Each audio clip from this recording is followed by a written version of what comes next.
അജീഷ്, ഇതുമായി ബന്ധപ്പെട്ട് തുർക്കിയിലടക്കം കൂടിയാലോചനയും ഗൂഢാലോചനയും നടന്നിട്ടുണ്ട്. ജെയ്ഷെ നേതാക്കളെ ഇവർ തുർക്കിയിൽ പോയി കണ്ടു എന്ന തരത്തിലൊക്കെയുള്ള വിവരങ്ങളാണ് ഇപ്പോൾ പുറത്തു വരുന്നത്.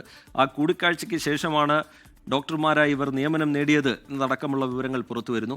ഏറ്റവും ഒടുവിലായത് ആഭ്യന്തരമന്ത്രിയുടെ നേതൃത്വത്തിൽ, അമിത്ഷായുടെ നേതൃത്വത്തിൽ ഒരു ഉന്നതതല യോഗം ചേർന്ന് കാര്യങ്ങൾ വിലയിരുത്തുന്നു. ഇതുവരെയുള്ള അന്വേഷണത്തിൽ നിന്ന് നമ്മൾ മനസ്സിലാക്കേണ്ടത് എന്താണ്? പാക് ബന്ധം സംശയിക്കുന്ന തരത്തിലേക്ക് കൂടി കാര്യങ്ങൾ പോവുകയാണല്ലോ അജീഷ് ജയകുമാർ.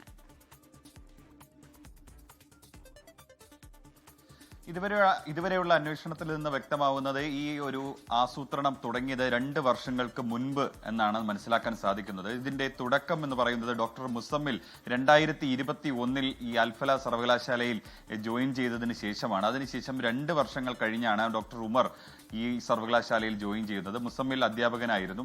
അതിനുശേഷമാണ് 2 വർഷങ്ങൾക്ക് പിന്നീട് ഈ ഉമറും അവിടെ അധ്യാപകനായി ജോയിൻ ചെയ്യുന്നത്. ഇതിനിടയിലാണ് ഇവർ തുർക്കി സന്ദർശിക്കുകയും അവിടെ ഈ ഗൂഢാലോചന നടത്തുകയൊക്കെ ചെയ്തത്.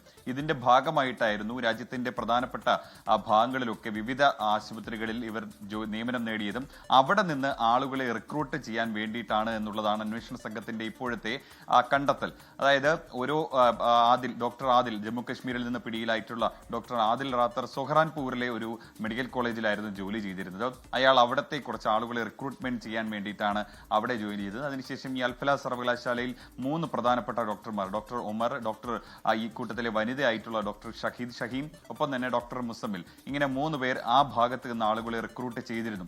ഇതിൽ പ്രധാനമായും ഇതിന്റെ തെളിവുകൾ കിട്ടിയത് ഇവരുടെ മുറികൾ പരിശോധന നടത്തിയതിൽ നിന്നാണ്. ഈ മുറികളിൽ നിന്ന് ചില ഡയറി കുറിപ്പുകളും നോട്ട്ബുക്കുകളും ഒക്കെ അന്വേഷണ സംഘത്തിന് കിട്ടിയിരുന്നു. ഇതിൽ നവംബർ 8 മുതൽ 12 വരെ ഈ 4 ദിവസത്തിനിടയിലെ ഡേറ്റുകളിൽ നടത്താൻ ഉദ്ദേശിച്ചിരുന്ന ചില പദ്ധതികളെ പറ്റിയിട്ട് ഇതിൽ വിശദീകരിച്ചിരുന്നു. ചില കോഡ് ഭാഷകളിലായിരുന്നു ഇക്കാര്യം വിശദീകരിച്ചത്. മാത്രമല്ല പലതവണ ഓപ്പറേഷൻ എന്ന രീതിയിൽ എഴുതിയിട്ടുള്ളതായിട്ടും അന്വേഷണ സംഘം വ്യക്തമാക്കി. ഇനി അന്വേഷിക്കേണ്ടത് ഇവർക്ക് ഈ സാധനങ്ങൾ ഇങ്ങോട്ടേക്ക് എത്തിക്കാൻ സഹായം ചെയ്തത് ആരൊക്കെയാണ്, ഇവർക്ക് എവിടെ നിന്നാണ് ഈ പണം കിട്ടിയത്, മറ്റ് ഈ സംഘങ്ങൾ ആരൊക്കെയാണ് തുടങ്ങിയ വിവരങ്ങളാണ് അന്വേഷണ സംഘം പരിശോധിക്കുന്നത്.